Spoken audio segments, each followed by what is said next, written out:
Habib Sohib Mirbad sendiri masih meragukan apakah ia sosok historis ataukah bukan. Penelusuran membawa kepada keyakinan bahwa sosok ini adalah ahistoris, bukan.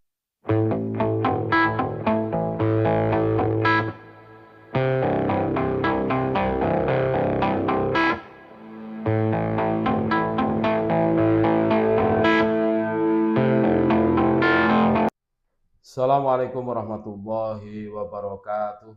Alhamdulillah wa syukrulillah nahmaduhu wa nasta'inuhu wa nastaghfiruhu min syururi anfusina wa min sayyiati a'malina wa min nazaghati syaitani wa tauhimi. Asyhadu an la ilaha illallah al-malikul haqqul mubin wa asyhadu anna Muhammadar Rasulullah shadiqul wa'dil amin. Wassalatu wassalamu ala Rasulillah Muhammad ibn Abdillah la nabiyya ba'dah, amma ba'd. Saudara-saudaraku sebangsa setanah air yang kami cintai, yang kami muliakan, yang kami banggakan dimanapun Anda berada.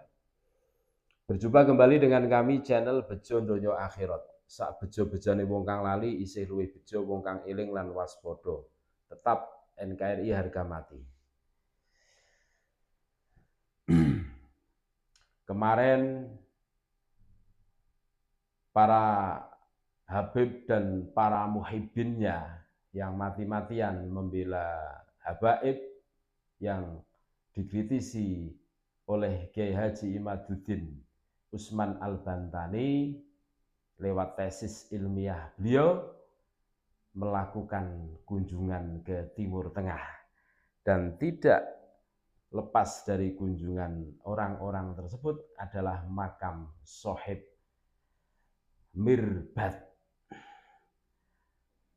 Makam Habib Muhammad bin Ali Sohib Mirbad di kota Mirbad mempunyai batu nisan dengan ukiran yang bagus. Inskripsi batu nisan itu berangkat tahun 556 Hijriah. Pertanyaannya, apakah benar batu nisan itu dibuat tahun 556 Hijriah? Kita dengarkan penjelasannya. Di Yaman, abad ke-6 belum dikenal seni pahat batu.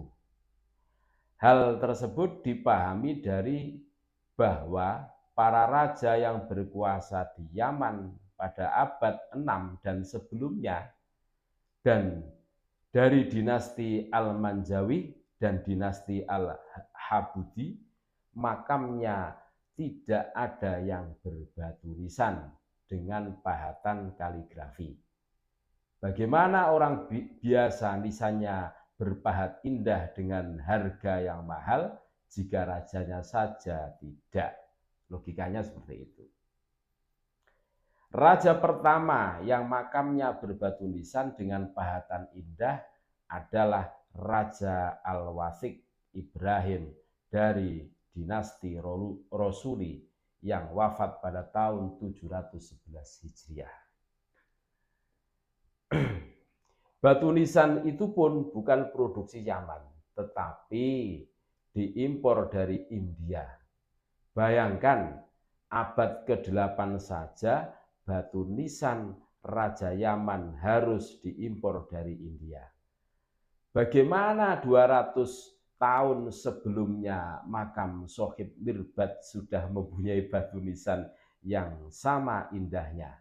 Nah, pada akhir abad ke-8, dinasti Rosuli kemudian membawa para pengrajin pahat dari India untuk membuat nisan.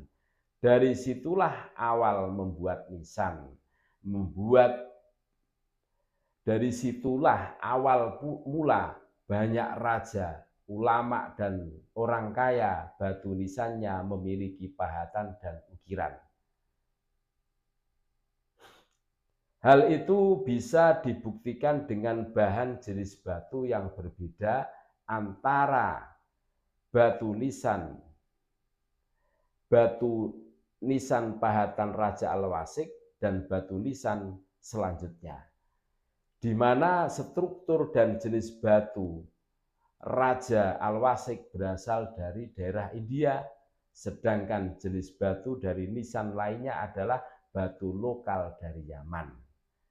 Batu nisan Habib Sohib Mirbat dapat diyakini baru dibuat pada abad 9 atau sesudahnya, atau 10, 11 kan sesudahnya abad 9, berbarengan dengan konstruksi nasab Ba'alawi yang sudah final diijtihadi oleh Habib Ali Asyakron dan Al-Katibi. Bagi penulis, sosok Habib Sohib Mirbat sendiri masih meragukan apakah ia sosok historis ataukah bukan. Penelusuran membawa kepada keyakinan bahwa sosok ini adalah ahistoris, bukan historis tapi ahistoris. Tidak ada berita sezaman yang menyebut eksistensinya. Kitab-kitab sejarah yang menyebut para ulama Mirbat dan Zifar tidak menyebut namanya kecuali kitab-kitab setelah abad 9 Hijriah. Ya, semuanya setelah abad 9. Anak Sohib Mirbat yang bernama Abdullah yang disebut mendapat ijazah dari Imam Al-Qolai, ulama Mirbat yang wafat tahun 630 Hijriah pun disebut pertama kali oleh kitab Al-Hurur abad 10 Hijriah. Anehnya, nama Abdullah bin Sohib Mirbat Ba'alawi ini kemudian disebut ingkirot, tidak punya keturunan.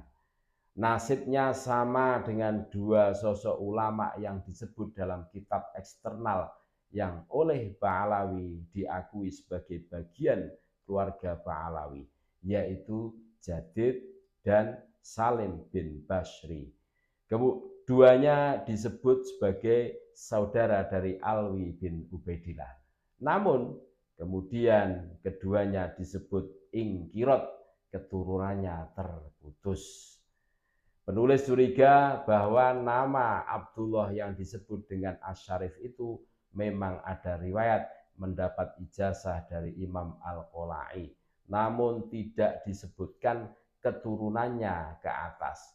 Lalu di abad 9 keluarga Ba'alawi mengakui sebagai anak Habib Sohib Mirbat. Lalu karena di abad 9 itu tidak ditemukan algoritma keturunannya pada keluarga Ba'alawi, maka kemudian disebutlah ingkirot. Algoritma seperti itu yang terjadi pada Jadid dan Salim bin Bashri.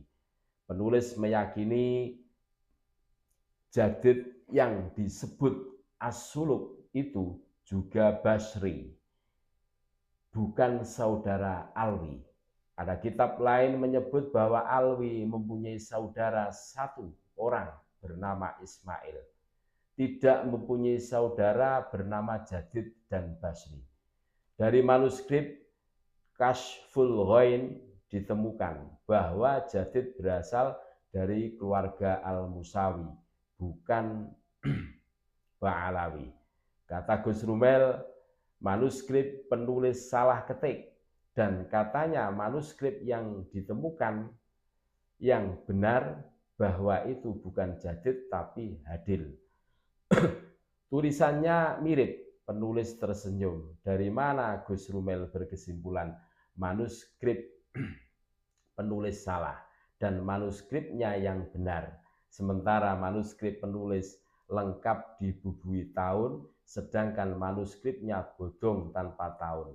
Penulis yakin Gus Rumel tidak akan dapat menunjukkan tahun berapa manuskrip yang dimaksudnya itu. Karena memang manuskrip itu penulis pun punya, dan di sana tidak ada angka tahun. Sebuah manuskrip harus dilihat kebenarannya dari dua hal. Pertama, jika ia bertahun muda bertentangan dengan manuskrip tahun yang tua, maka manuskrip tahun yang tualah yang harus dipercaya. Kecuali manuskrip muda itu mempunyai syahid bahwa manuskripnya lah yang benar. Dari labirin nasab Ba'alawi ini, apakah Gus Rumel dapat mencari pintu keluarnya? Dapatkah Gus Rumel membawa saksi mahkota abad ke-6-nya yang menyatakan bahwa Ubaidillah adalah anak Ahmad bin Isa? Juga saksi tambahan abad ke-7 bahwa Jadid mempunyai saudara bernama Alwi. Sekali lagi, walau seluruh saksi pustaka telah memberi kesaksian, tim perumus telah menyimpulkan secara ilmiah bahwa Ubaidillah bukan anak Ahmad bin Isa. Dan hakim DNA telah mengetuk dua arah telah kalah. Tetapi ini bisa saja belum ingkrah jika Gus Rumel melanjutkan banding atau mengajukan peninjauan kembali minimal secara pustaka agar riwayat masa lalu itu tidak terlalu dianggap mengada-ngada. Tentu dengan sebuah konsekuensi diskursus ini tidak bisa cepat berhenti. Sampai saat ini penulis setuju dengan Gus Fakih bahwa hanya Gus Rumel yang berkualitas dalam membela nasab Ba'alawi. Luar biasa. Sampai sebegitunya. Kita semua sudah mendengarkan cerita Habib Sohib Mirbat, yang mana batu nisannya itu luar biasa. Tapi setelah ditelusuri ya halu lah, halu. Terima kasih. Tetap NKRI harga mati. Assalamualaikum warahmatullahi wabarakatuh.